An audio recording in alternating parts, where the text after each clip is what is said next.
नमस्कार मित्रांनो, मी योगेश माने इग्नाइट अकॅडमीमध्ये तुमचं सर्वांचं स्वागत करतो. मित्रो, बऱ्याच जणांना या टीचिंग फील्डमध्ये इंटरेस्ट असतो. गव्हर्नमेंटचे टीचिंगचे जॉब बघायचे असते. मग इंजिनिअरिंग बॅकग्राऊंडला कुठले टीचिंगचे गव्हर्नमेंटकडून जॉब मिळतात, तर काही ठरलेले जॉब आहेत, जसं की assistant professor, associate professor, government engineering college, ज्याची की आता एक्झाम होणार आहे 2023ची ॲड आलेली.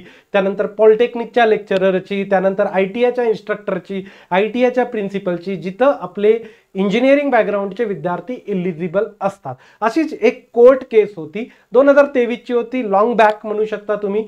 जे CHB वर पॉलिटेक्निक कॉलेजला CHB वर जी लोक कामं करतात, राईट, लेक्चरर म्हणून, त्यांना परमनंट करावं म्हणून कोर्टात गेलेले होते. तर त्या कोर्टाची जजमेंट आलेली आहे. बऱ्याच जणांनी मला PDF पाठवलं तर याच्यावर व्हिडिओ घ्या, मला हे कळत नाही नेमकं याच्यामध्ये काय म्हटलेलं आहे ते, आणि अपडेट आम्हाला द्या की या रिक्रुटमेंटचं नेमकं काय झालं ते. तर त्याबद्दल हा व्हिडिओ मी घेऊन आलो की जजमेंट नेमकी काय आहे, केस काय होती ती, राईट, पूर्ण आपण बघणारच आहोत या व्हिडिओद्वारे. तत्पूर्वी सध्या assistant professor, associate professor government engineering कॉलेजच्या एक्झामचा शेड्यूल आला MPSC मार्फत. मेकॅनिकल इलेक्ट्रिकलसाठी आलाय, तर बाकीच्या सिव्हिल इलेक्ट्रॉनिक्स वगैरेचा बाकीचा काही दिवसामध्ये नक्की येईलच. तर विद्यार्थ्यांची इच्छा होती की आपण टेस्ट सिरीज किंवा मॅक्झिमम गोष्टी अवेलेबल करून द्याव्या. तर आपण टेस्ट सिरीज लॉन्च केली इलेक्ट्रिकलसाठी, सिव्हिलसाठी, मेकॅनिकलसाठी. 199 रुपयातच फक्त ठेवलेली आहे. सब्जेक्ट वाईज आणि फुल लेंथ टेस्ट तुम्हाला त्यामध्ये अवेलेबल होतील. डिस्क्रिप्शनमध्ये तुम्हाला ॲपची लिंक दिलेली आहे. त्या लिंक थ्रू तुम्ही ॲप डाउनलोड करा आणि टेस्ट सिरीज ला एनरोल करू शकता. त्याचसोबत मी या पूर्ण टीचिंग रिक्रुटमेंट बद्दल तुम्हाला गाईड करण्यासाठी एक टेलिग्रामचा ग्रुप बनवलेला आहे. त्यामध्ये बरेचसे अपडेट येतील. मागच्या वेळेस बाटू किंवा SGGS यांच्यामध्ये जे असिस्टंट प्रोफेसरची रिक्रुटमेंट झालेली आहे त्याबद्दलची माहिती सांगितली. बऱ्याचशा NIT मध्ये जे असिस्टंट प्रोफेसरच्या रिक्रुटमेंट होतात, त्यानंतर पॉलिटेक्निक लेक्चररच्या रिक्रुटमेंट, ITI इन्स्ट्रक्टरच्या रिक्रुटमेंट, या सर्वांबद्दल मी अपडेट देत असतो. तर तुम्ही डिस्क्रिप्शनमध्ये जो ग्रुप बनवलेला आहे, आपण नवीन ग्रुप बनवला टेलिग्राममध्ये, टेलिग्रामचा त्याची लिंक डिस्क्रिप्शनमध्ये दिलेली आहे, तो ग्रुप जॉईन करून घ्या, जेणेकरून तुम्हाला पूर्ण अपडेट येतील. मग कुठलीही ब्रांच असली तरीही. पॉलिटेक्निक लेक्चररसाठी सुद्धा जे अपडेट्स असतील मी ते त्या ग्रुपमध्ये तुम्हाला नक्की कळवत जाईल. मेकॅनिकल इंजिनिअरिंगची टेस्ट टाकली, त्याचसोबत माझ्याकडे एक मेकॅनिकलचा क्रॅश कोर्स मी बनवलेला आहे. काही सेशन त्याच्यामध्ये मी लाईव्ह फॉर्मॅटमध्येही घेण्याचा प्रयत्न करेल. सध्या तरी मी तुम्हाला रेकॉर्डेड फॉर्मॅटमध्ये तो क्रॅश सेशन देतोय. त्यामध्ये टेस्ट सिरीज सुद्धा ॲड केली, 499 रुपयामध्ये आहे. प्रोडक्शन, इंडस्ट्रियल, मटेरियल सायन्स सोडून बाकी सर्व विषयाचे, मॅथ्सही नाही, मॅथ्सचेही मी काही टॉपिक्स ॲड करणार आहे, त्याच्यामध्ये शॉर्टकट्स ॲड करणार आहे, ते तुम्हाला त्या कोर्समध्ये मिळतील. आणि त्याची फी फक्त 499 रुपये प्लस GST मध्ये ठेवलेली आहे. त्याच्यामध्ये टेस्ट सिरीज सुद्धा आपण देतोय. तर चला आता येऊ. नेमकं एक कोर्ट केस होती, हायकोर्टामध्ये होते, नागपूरचं खंडपीठ जे आहे त्यामध्ये ही केस होती. आता याच्यामध्ये काय म्हटलं, व्हिजिटिंग लेक्चरर्सना कायम करण्याचा उच्च न्यायालयाचा नकार. व्हिजिटिंग होते, CHB वाले होते, राईट, तर त्यांना उच्च न्यायालयाने पॉलिटेक्निक मधील तात्पुरती नियुक्तीला संरक्षण नसल्याचा निर्वाळा.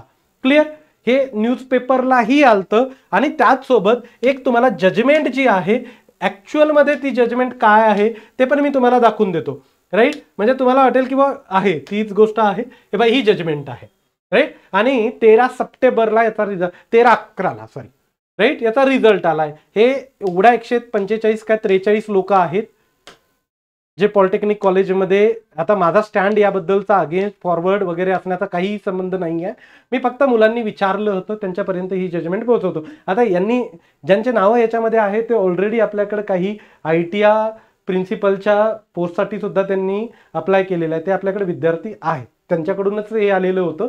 तर ही जी परमनंट करण्यासाठीची त्यांची अपील होती ना, ती रिजेक्ट केली कोर्टाने. क्लिअर. सो 123 जण आहेत. त्यांनी कोणाच्या against the state of Maharashtra department of higher and technical education, याच्यामध्ये directorate of technical education, okay, आणि त्यानंतर all India council of technical education यांच्या against.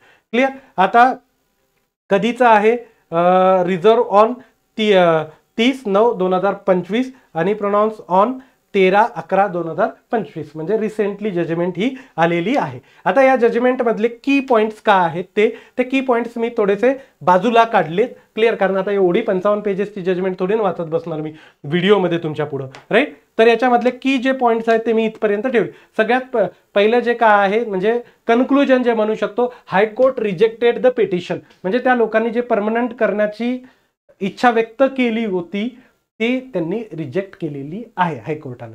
The visiting lecturer can not get a permanent job because, त्याच्यात काही त्यांनी कारण दिलेले आहे. Their job were temporary and paid hourly not permanent post, right. त्यांनी ज्या जॉबवर काम करत होते ते परमनंट पोस्टवर नव्हते, राईट, टेम्पररी अवरली बेसिसवर होते. त्यांचं म्हणणं होतं की आम्हाला रेग्युलराइज करा, right. They were not selected to a proper government recruitment rules, right. आता पॉलिटेक्निकचे जे लेक्चरर आहेत त्यांची MPSC एक्झाम घेते, यांचं म्हणणं काय याच्यामध्ये की बाबा जे लोक सिलेक्ट झालेत ना ते वॉक इन इंटरव्ह्यू थ्रू गेलेले आहेत, प्रॉपर प्रोसिजर थ्रू ते सिलेक्ट झालेले नव्हते. The Umadevi exception special regularisation rule does not apply because they join after 10 April 2006, right. 10 April 2006च्या अगोदर जे जॉईन झालेले होते ना त्यांना 10 वर्षांनी वगैरे तिथपर्यंत 10 वर्ष झाले की काहींना काही केसेस कोर्टात गेल्या होत्या रेग्युलराइज करण्यासाठी, त्याच्यातल्या त्या उमादेवी पण होत्या. यांची केस अगेन्स्ट द कर्नाटका गव्हर्नमेंट होती की आम्हाला परमनंट करावं म्हणून. क्लिअर. द सचिन ढवळे हे पण यांना रेग्युलराइज केलेलं होतं. ही पण केस जी आहे इथं कोरिलेट करत नाही असं कोर्टाचं म्हणणं. The petitioner did not give a proper document to show their individual appointment letter, right. आता त्यांचं म्हणणं की जे प्रॉपर डॉक्युमेंटेशन कोर्टामध्ये त्यांनी सादर करायला पाहिजे होतं की त्यांना रेग्युलराइज व्यवस्थित प्रोसिजरनुसार घेतलं अपॉइंटमेंट लेटर वगैरे, ते त्यांनी तिथं शो करू शकले नाही. ओके, तर हे काही बेसिस त्यांनी कोर्टाच्या जजमेंटमधून दिलेले आहेत की का रिजेक्ट केली गेली ते. आता 143 जणांनी होतं की आम्हाला परमनंट करा म्हणून. मग आता बऱ्याच जणांना हा प्रश्न पडला असेल की लगेच जाहिरात येणार आहे का, राईट. मी बऱ्याच दिवसापासून हे जाहिरात येण्यासाठी आम्ही प्रयत्न करतोय, जसं RTI दाखल करून किती जागा खाली आहेत, का आहेत, मिनिस्टरला भेटणं वगैरे, ह्या गोष्टी साईड बाय साईड आम्ही कंटिन्यूअस चालू ठेवल्या. बऱ्याच दिवसा अगोदर मी याच्यावर एक व्हिडिओ पण घेऊन आलो होतो की भरपूर वॅकन्सीज खाली आहे. क्लिअर. तर थोडंसं बॅकग्राऊंडला आता बऱ्याच गोष्टी मला समोरही घेऊन येता येत नाही. बॅकग्राऊंडला जे काही प्रयत्न करता येत असतात आमच्या परीने आम्ही ते प्रयत्न करतो, पण लगेच याची जाहिरात काही दिसत नाही जेणेकरून तुम्ही असं जॉब सोडून वगैरे प्रिपरेशन करावं. तुम्ही तुमच्या जॉब सोबत प्रिपरेशन चालू ठेवा. जसं की काही वॅकन्सीज अपकमिंग आहेत, राईट. म्हणजे मेकॅनिकल असेल तर RTOAM अपकमिंग आहे, त्याच्यासोबतही याचं प्रिपरेशन होतं. त्यानंतर सिव्हिल इंजिनिअरिंगवाले WRD आहे, मेकॅनिकललाही WRD आहे, राईट. तर बाकी ज्या रिक्रुटमेंट प्रोसेसेस रिक्रुटमेंट असतात त्याच्यासोबतच याची तयारी होते. याच्यासाठी काही तुम्हाला असं स्पेशल करायची गरज नाही आहे. ओके, त्यामुळे जॉब वगैरे ते करत करत तुम्ही थोडेफार तुमचं टेक्निकल नॉलेज अपडेट करू शकता. याच्यामध्ये मॅथ्स पण येतं, मॅथ्स आणि तुमचं टेक्निकल ह्या दोन गोष्टी असतात. क्लिअर. मॅथ्स आणि टेक्निकल. माझा जो ग्रुप आहे ना त्याच्यामध्ये मी आज बरेचसे टेलिग्रामचा जो ग्रुप आहे त्याच्यामध्ये बरेचसे क्वेश्चन पेपर शेअर करणार आहे. ITI प्रिन्सिपलची जो लोक तयारी करतात त्यांनी ITI प्रिन्सिपलची तयारी चालू ठेवा. क्लास 1ची डेट एक्झामची लवकरच येईल. क्लास 2 वाल्यांनीही त्यांचं प्रिपरेशन चालू ठेवा. एक स्क्रोल लाईन दिसते तुम्हाला, ती ITI प्रिन्सिपलची स्क्रोल लाईन आपण वापरलेली आहे. का वापरली? कारण आता सध्याची ती रिक्रुटमेंट आहे त्याच्यावर तुम्ही फोकस करू शकता. चांगल्या जागा आहे, क्लास 1च्याही चांगल्या जागा होत्या, क्लास 2च्याही चांगल्या जागा आहे, त्याच्यावर फोकस ठेवा. जागा भरपूर आहेत. सर्व इंजिनिअरिंग बॅकग्राऊंडवाले इलिजिबल असल्यामुळे तिथे एक चांगली संधी तुमच्यासाठी बनू शकते. क्लिअर.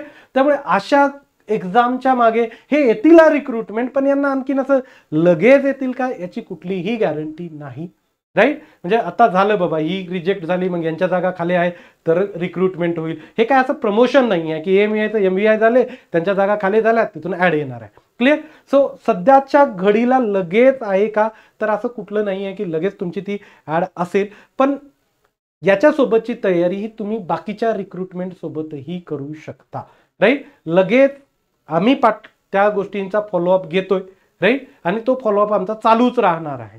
जागा बऱ्याचशा खाली आहेत हा. ओके, पण आता लगेच कसं आहे की बऱ्याच आचारसंहिता पण चालू आहेत. तुम्हाला माहीत असेल नगरपंचायत, नगरपालिका, त्यानंतर जिल्हा परिषद आहेत, त्यानंतर महानगरपालिका आहे. तर या 2-3 महिन्यामध्ये आता तशा बघायला गेलं तर आचारसंहितेमुळे रिक्रुटमेंट लगेच येणार नाहीत, पण मग हा टाइम तुम्ही तुमच्या प्रिपरेशनसाठी नक्की यूज करा. ओके, आपली ITI प्रिन्सिपलची पण बॅच आहे. तुम्हाला ITI प्रिन्सिपलची तयारी करत असाल तर नक्की त्या बॅच जॉईन करा, जेणेकरून तुम्हाला प्रत्येक सेशन्स हे लाईव्ह होत आहेत. पूर्ण कोर्स लाईव्ह होतो. आपल्याकडे ऑलरेडी रेकॉर्डेड सुद्धा तो पूर्ण कोर्स आहे क्लास 1 साठी घेतलेला, राईट. पुन्हा आपल्या ज्या टेस्ट सिरीज आहेत असिस्टंट प्रोफेसरसाठीच्या त्या सुद्धा साईडला चालूच आहेत, राईट.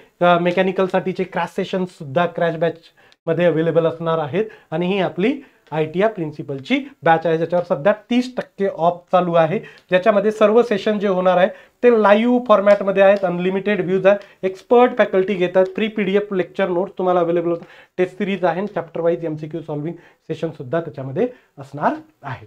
तर मी इथं थांबतो. Thank you so much guys. Telegram group join केला नसेल तर लगेच जॉईन करून घ्या, डिस्क्रिप्शनमध्ये लिंक आहे. Thank you so much.